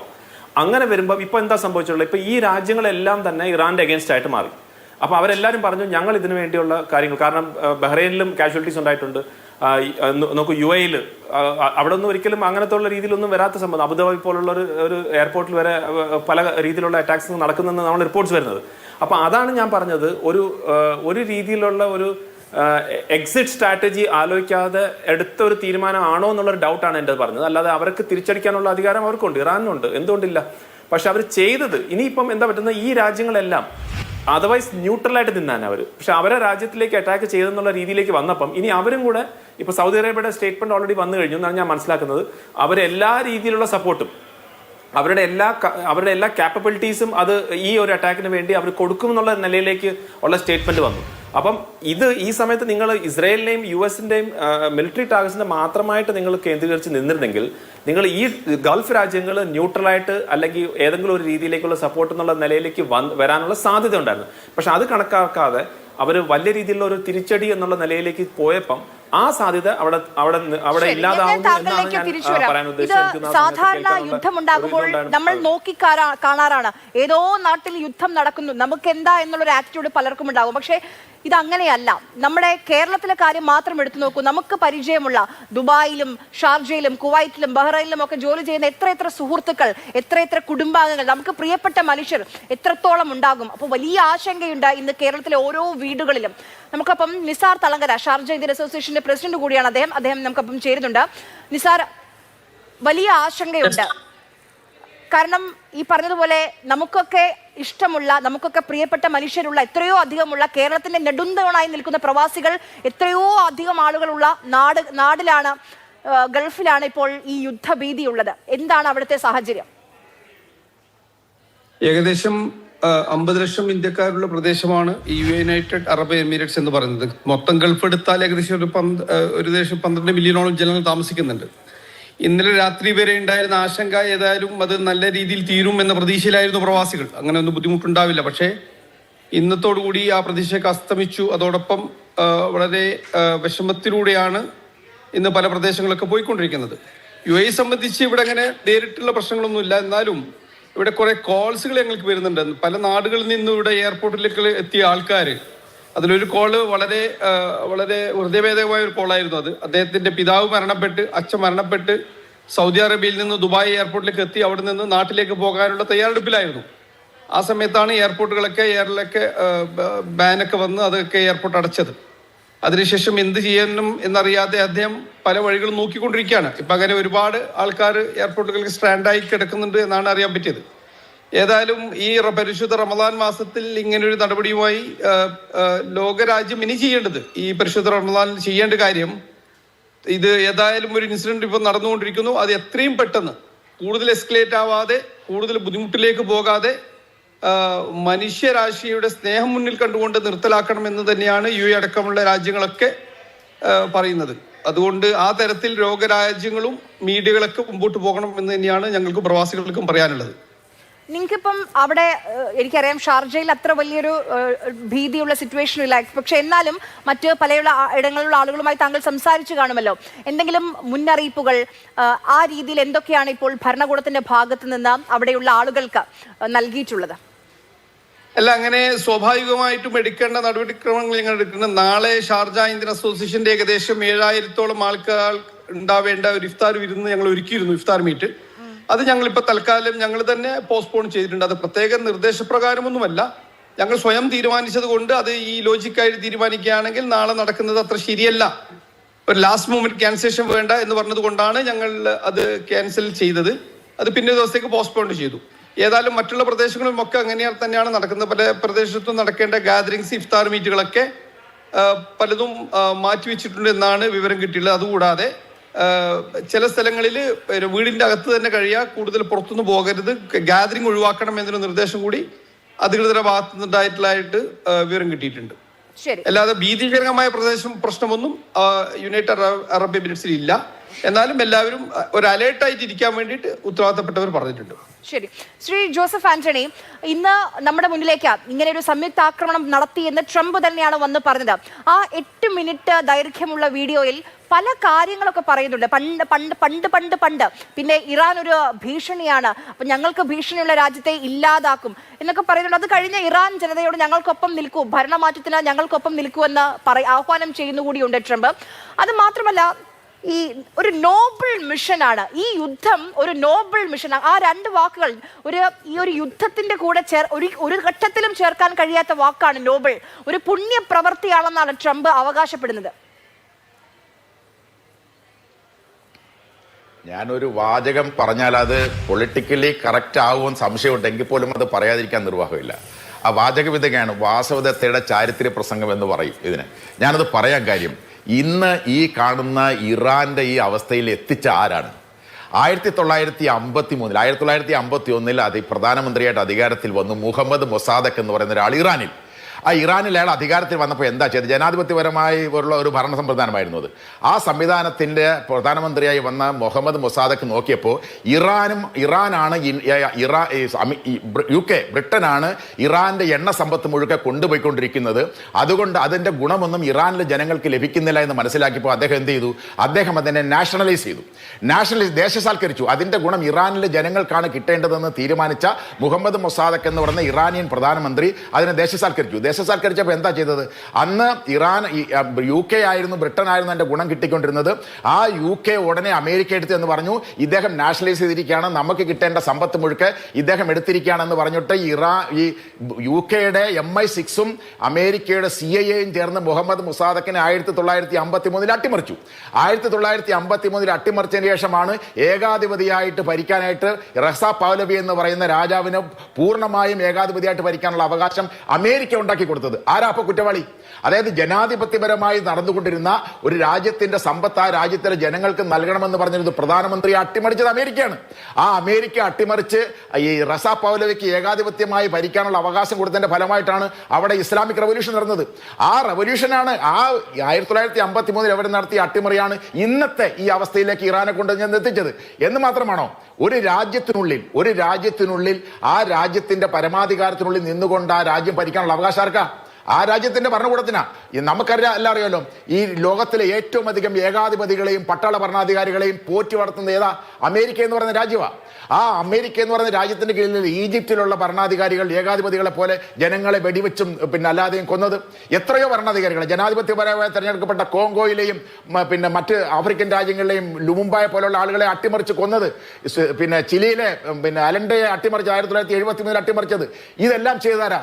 ഇതെല്ലാം ചെയ്ത് അമേരിക്ക. അതായത് ലോകത്ത് എവിടെയൊക്കെ അമേരിക്കക്കെതിരായിട്ടുള്ള ഭരണകൂടങ്ങളുണ്ടോ ആ ഭരണകൂടങ്ങളൊക്കെ അട്ടിമറിച്ച ഈ ട്രംപിന്റെ അമേരിക്ക എന്ന് പറയുന്ന രാജ്യമാണ് പറയുന്നത് ഞങ്ങൾ വളരെ നോബിൾ. എന്താ നോബിൾ അല്ല ഇത്? അമേരിക്ക ഇസ്രായേൽ എന്ന് പറയുന്ന രാജ്യത്തിന്റെ താല്പര്യങ്ങൾ സംരക്ഷിക്കാൻ വേണ്ടി അവരുടെ അക്രമാസക്തമായ, കാരണം നമുക്കറിയാമല്ലോ ഇറാന്റെ പ്രധാനമന്ത്രി വംശഹത്യ നടത്തിയെന്നുള്ളതിന്റെ പേരിൽ ഈ ICC ഇന്റർനാഷണൽ ക്രിമിനൽ കോർട്ട് വാർ ക്രിമിനലായിട്ട് പ്രഖ്യാപിച്ച് അറസ്റ്റ് വാറണ്ട് പുറപ്പെടുവിച്ചിരിക്കുകയാണ്.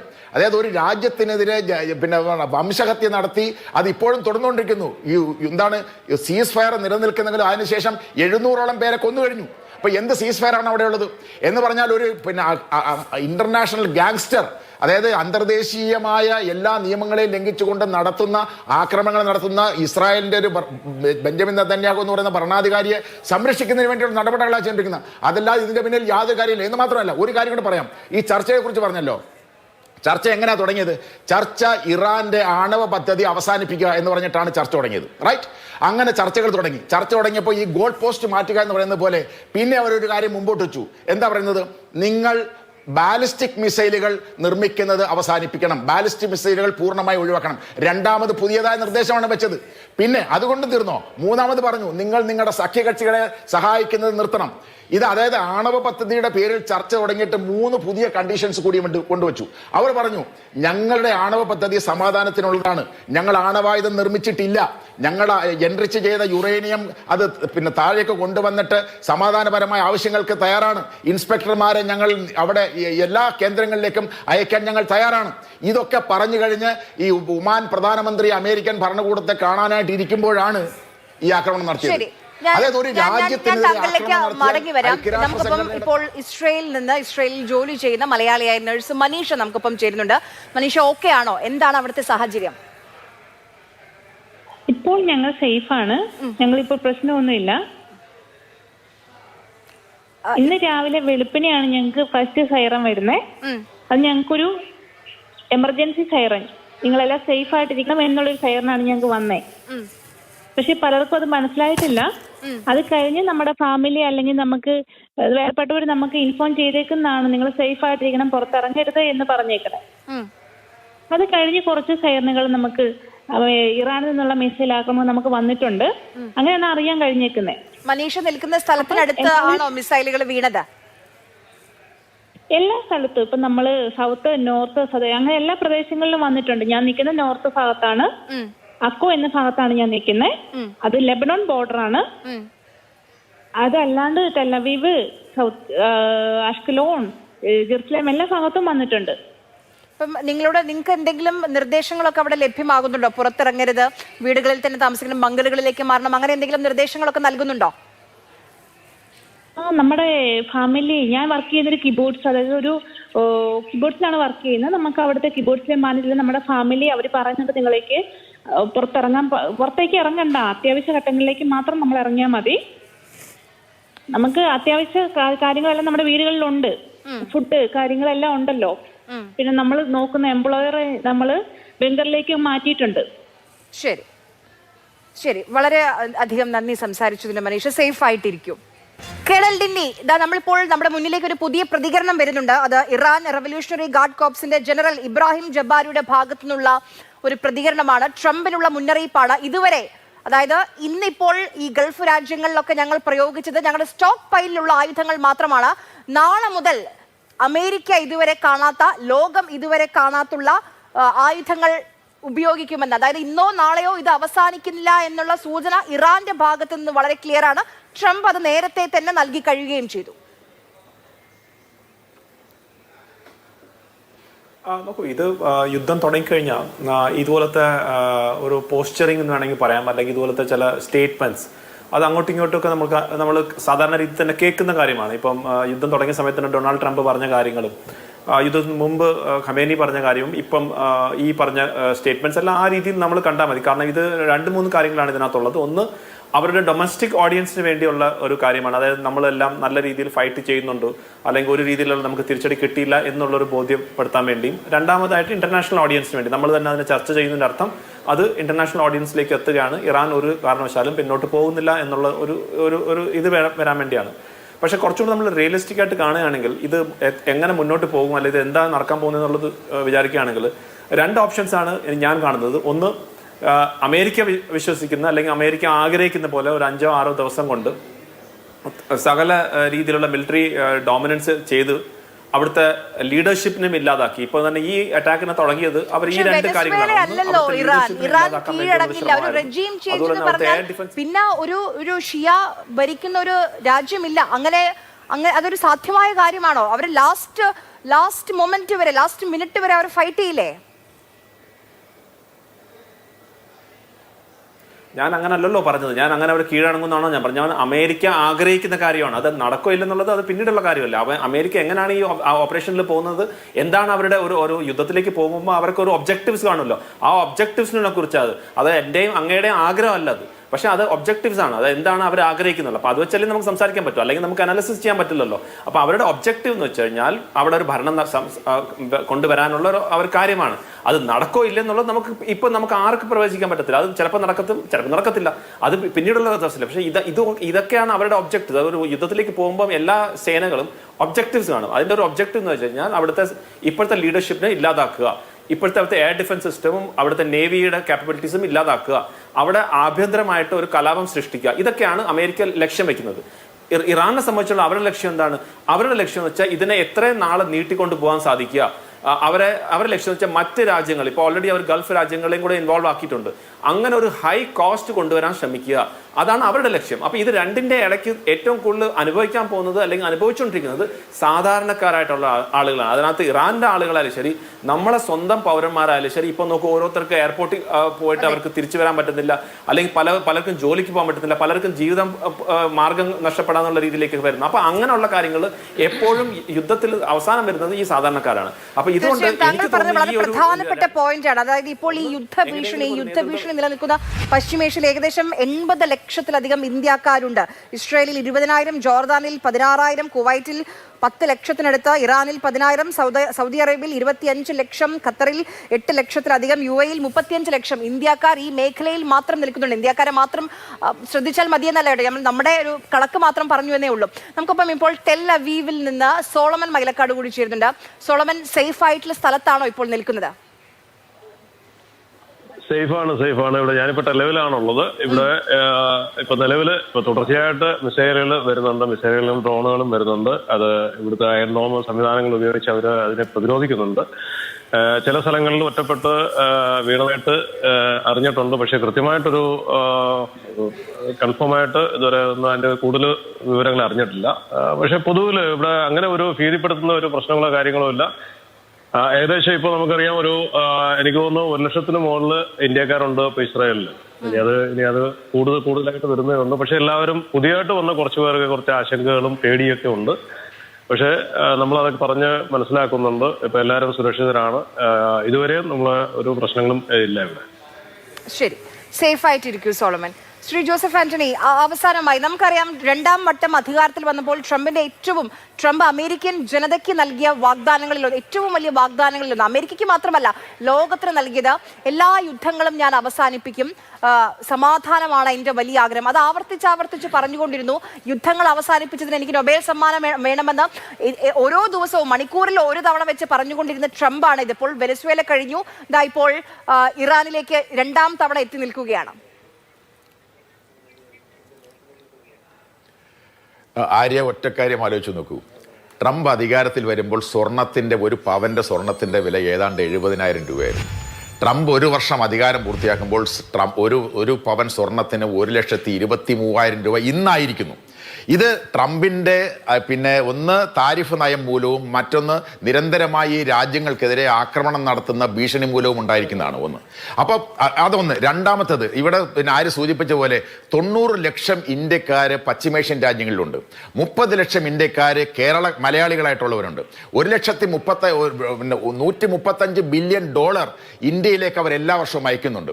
ഇപ്പോൾ ഒന്ന് ആലോചിച്ച് നോക്കൂ, Kuwait, Qatar, Bahrain, Saudi Arabia മുതലായ രാജ്യങ്ങൾക്കെതിരെ ആക്രമണം നടത്തി കഴിഞ്ഞാൽ ഈ ആളുകളെല്ലാം അവിടുന്ന് ഓടി രക്ഷപ്പെടേണ്ട സ്ഥിതിയിലേക്ക് വരും. കാരണം യുദ്ധം വ്യാപിക്കുന്നൊരു സാഹചര്യം വന്നാൽ മലയാളികളായിട്ടുള്ള ആളുകളുടെ വീട്ടിൽ അന്നം മുടങ്ങുന്ന സ്ഥിതിയിലേക്ക് വരും. എന്ന് പറഞ്ഞാൽ ഞാൻ പറഞ്ഞു വരുന്നത്, ഈ ട്രംപ് എന്ന് പറയുന്ന, അതായത് അമേരിക്കയുടെ നിരന്തരമായ പോളിസി എന്ന് പറയുന്നത് തന്നെ ലോകത്ത് സംഘർഷമുണ്ടാക്കി മുന്നേറുക എന്നുള്ളതാണ്. പക്ഷേ ഇവിടെ ട്രംപ് ഇതിൽ നിന്നെല്ലാം വ്യത്യസ്തമായി നടത്തിക്കൊണ്ട് ലോക രാഷ്ട്രീയത്തെ അരാജകാവസ്ഥയിലേക്ക് തള്ളിവിടുക എന്നുള്ളതാണ് അതിന്റെ ഏറ്റവും ഒടുവിലത്തെ ഉദാഹരണമാണ് മലയാളികൾ ഉൾപ്പെടെ അനുഭവിക്കാൻ പോകുന്ന ദുരന്തം. പുറത്തു വരുന്ന നമ്മൾ ആരും ലോകത്തിൽ ഒരു മനുഷ്യനും യുദ്ധം ആഗ്രഹിക്കുന്നില്ല.